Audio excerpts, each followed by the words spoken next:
नमस्ते, मैं सुलता महाराणा आप सबका स्वागत करती हूँ मेरे YouTube channel SM education the educational platform पर। आज हम MST 01 हिंदी काव्य के सगुण काव्य के कुछ महत्वपूर्ण प्रश्नों के उत्तर पर विचार करेंगे।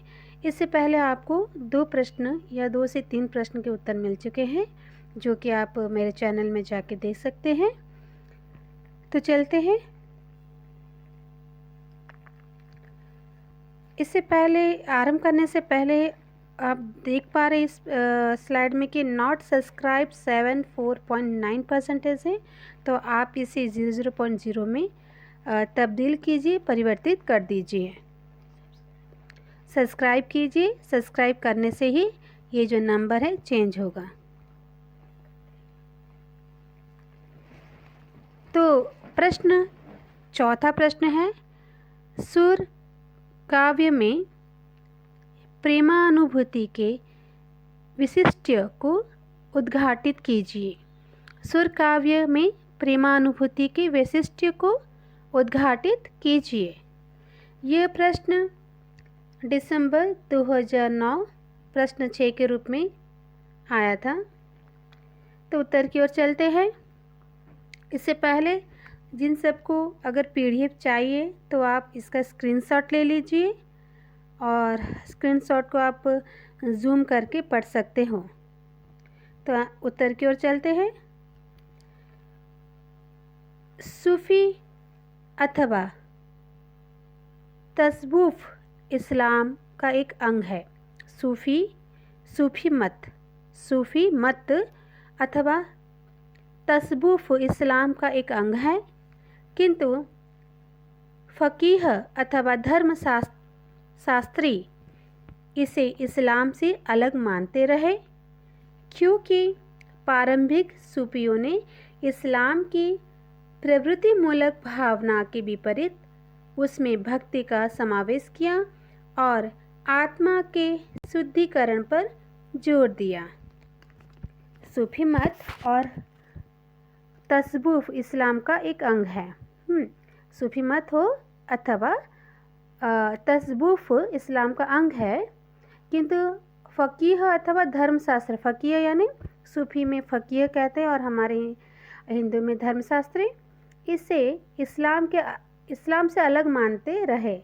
ये जो सूफी मत और तसव्वुफ है इसे अलग मानते रहे, क्योंकि प्रारंभिक सूफियों ने इस्लाम की प्रवृत्तिमूलक भावना के विपरीत उसमें भक्ति का समावेश किया था, भक्ति भाव का समावेश किया और आत्मा के शुद्धिकरण पर जोर दिया था।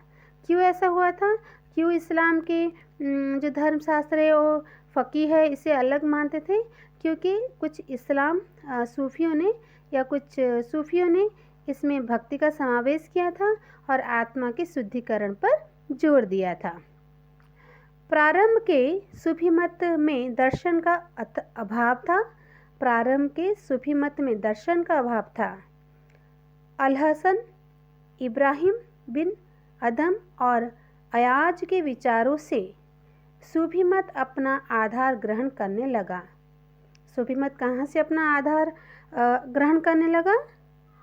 अल-हसन, इब्राहिम बिन अदम, अयाज के विचारों से सूफी मत अपना आधार ग्रहण करने लगा और उसका प्रारंभिक स्वरूप राविया के विचारों में दिखाई दिया। सर्वप्रथम राविया बसरी में प्रेम का उदात्त रूप दिखाई पड़ा।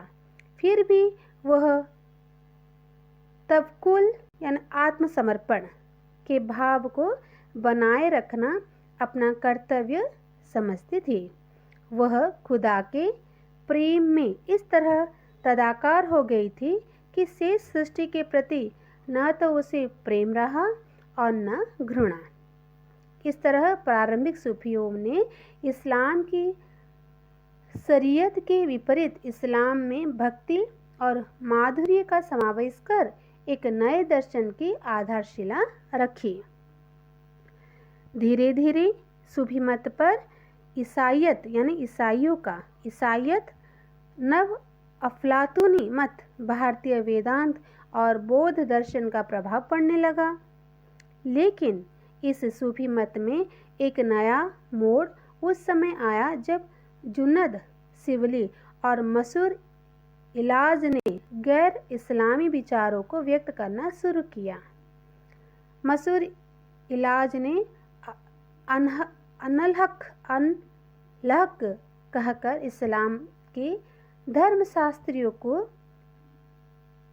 क्रुद्ध कर दिया, क्योंकि इस्लाम में यह मान्यता है कि अल्लाह एक है और उसमें ना कोई पैदा हुआ और न वह किसी से पैदा हुआ तथा उसकी समता का भी कोई नहीं है। इसलिए मसूर इलाज को अपने को सत्य कहना उलेमाओं को अच्छा नहीं लगा। इसलिए मसूर का कत्ल यानी जब मसूर ने कहा कि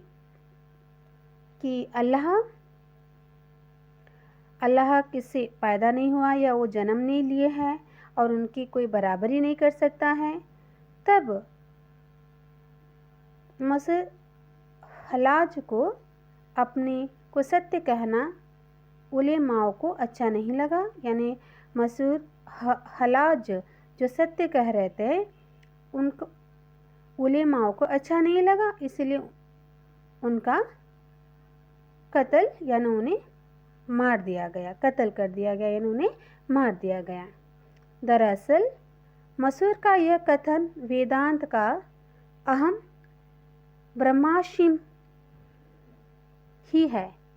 दरअसल मसूर का यह कथन वेदांत का अहम ब्रह्माशिम है, जिससे यह सिद्ध होता है कि मसूर के समय तक सूफी मत पर अनेक दर्शनों का प्रभाव पड़ने लगा था।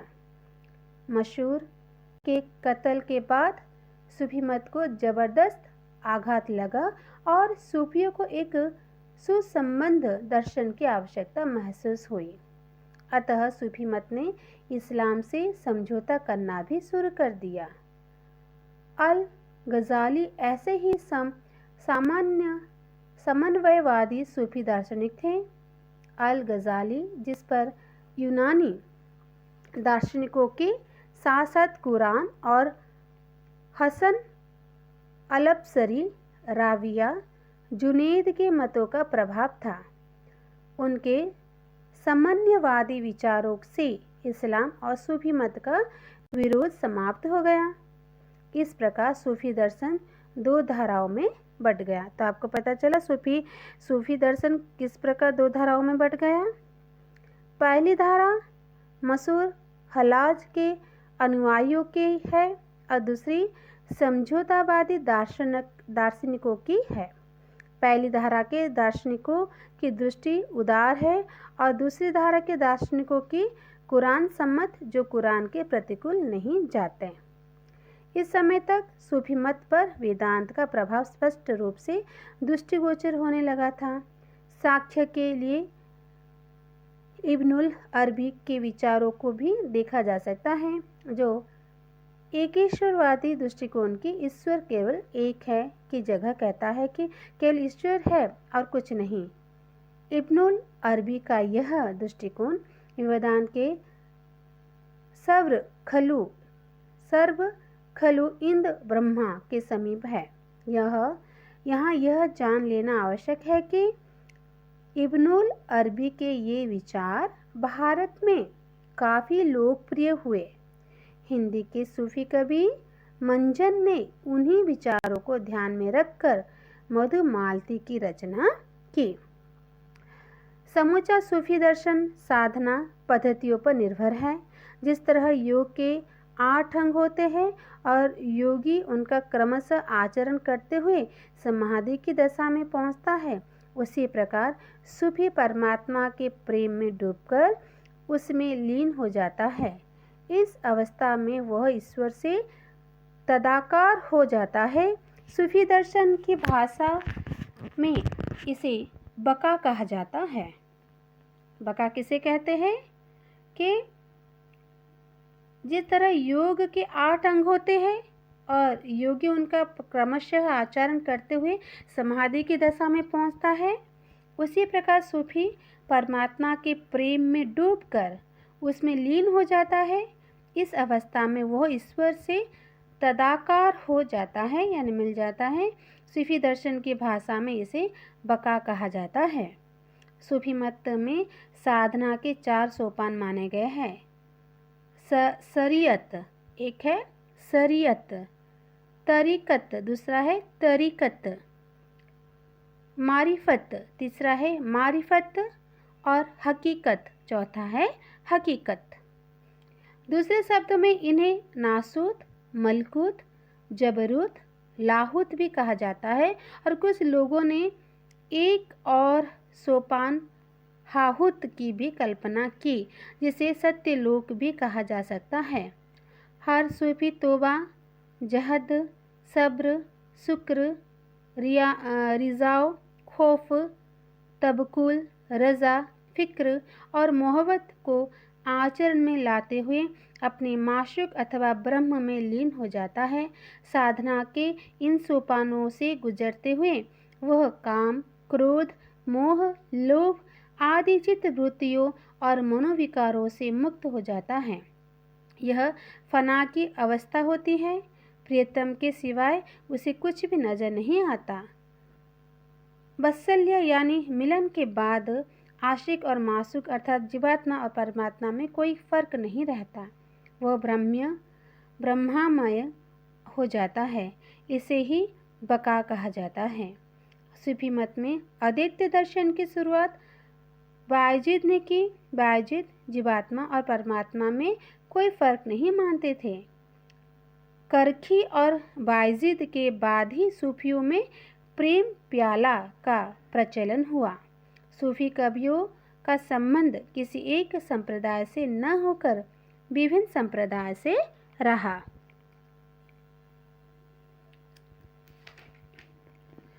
सूफी सिद्धांतों की रूपरेखा हुजवेरी ने प्रस्तुत की। वे एक सूफी साधक और विचारक थे।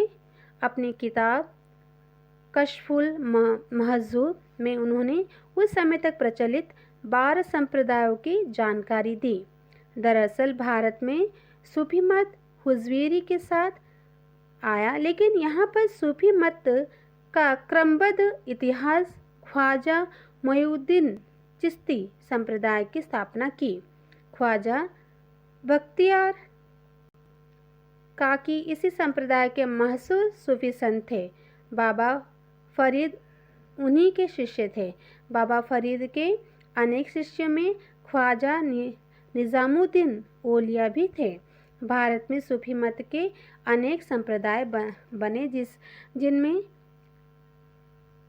चिश्तिया संप्रदाय, सुहरवर्दिया, कादरिया, नक्शबंदिया और मेहदवी संप्रदाय प्रमुख है।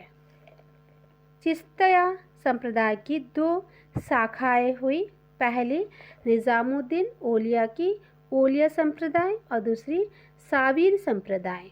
साबिर संप्रदाय नामक नई शाखा शेख अलाउल अली अहमद साबिर ने स्थापित की। अमीर खुसरो औलिया शाखा के थे और वे निजामुद्दीन औलिया के शिष्य थे। सुहरवर्दिया संप्रदाय भी ख्याति प्राप्त था। यह संप्रदाय मशहूर संत शेख शहाबुद्दीन सुहरवर्दी के नाम पर कायम हुआ।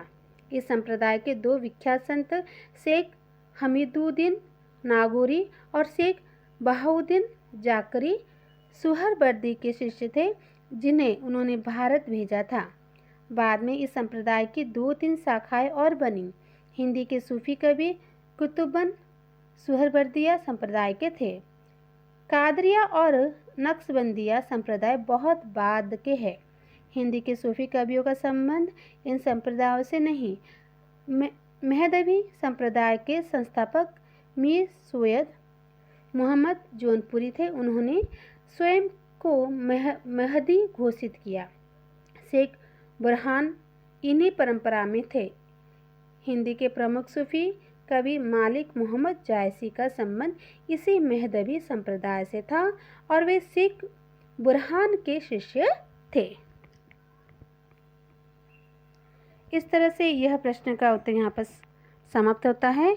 इस प्रश्न में बहुत सारे नाम ऐसे हैं जो हमें याद रखना पड़ेगा और कुछ अलग है, क्योंकि हमने आज तक मीरा, सूरदास या तुलसीदास ऐसे पढ़े हैं, लेकिन सुर के जो सूफी मत है ये थोड़ा सा अलग है, तो इसे बार बार पढ़ के इस नाम को लिखने से ही याद रहेगा। तो आप अगर इस प्रश्न को आप पढ़ते हो तो आप इसके नाम को लिखिए, नोट बना के पढ़िए, तो आपको याद रह जाएगा इसे। तो आप वीडियो को लाइक कीजिए, शेयर कीजिए और चैनल को सब्सक्राइब कीजिए, बेल आइकन को प्रेस कीजिए, जिससे आपको नई वीडियो की नोटिफिकेशन मिल सके। नमस्ते, धन्यवाद।